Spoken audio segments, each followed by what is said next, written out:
नमस्कार, आज आपण बनवणार आहोत सुरतचा उलटा वडापाव।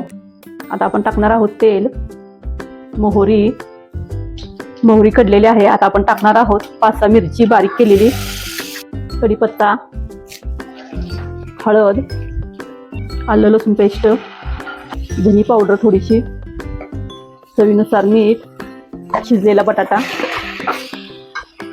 हे सर्व आपण मिक्स करून घेऊ। वरून टाकून घेऊया कोथिंबीर। हे बटाट्याचं मिश्रण तयार झालेलं आहे। आपण बेसनचं बॅटर बनवून घेऊ। बेसन पीठ,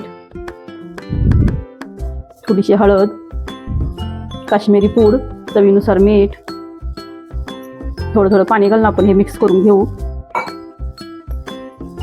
हे बेसनचं बॅटर तयार झालेलं आहे।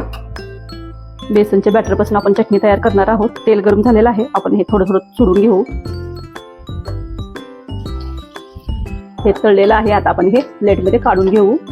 आता आपण थोडा लसूण न सोलता भाजून घेणार आहोत। भाजलेला आहे, आता आपण हा काढून घेऊ। आता आपण हे सर्व मिक्सरमध्ये घालून घेऊ। थोडीशी काश्मीरी पूड, चवीनुसार मीठ, चटणी तयार झालेली आहे। आपण हे ब्रेड घेतलेले आहेत, आता आपण ह्याला गोल असे कट करून घेऊ।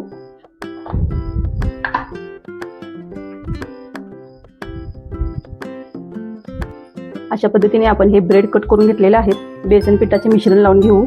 तयार केलेली चटणी लावणार आहोत। ही बेसन पिठाचे लिक्विड लावलेलं आहे। दोन्ही साईडला आपण बटाट्याचे मिश्रण लावून घेतलेले आहे। या बेसनच्या मिश्रणामध्ये आपण हा वडा मिक्स करून घेऊ।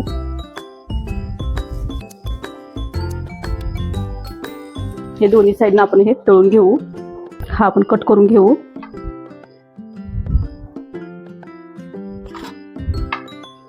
त्याच्यावर आपण टाकणार आहोत तयार केलेली चटणी, मिरची। सुरतचा उलटा वडापाव तयार झालेला आहे। धन्यवाद।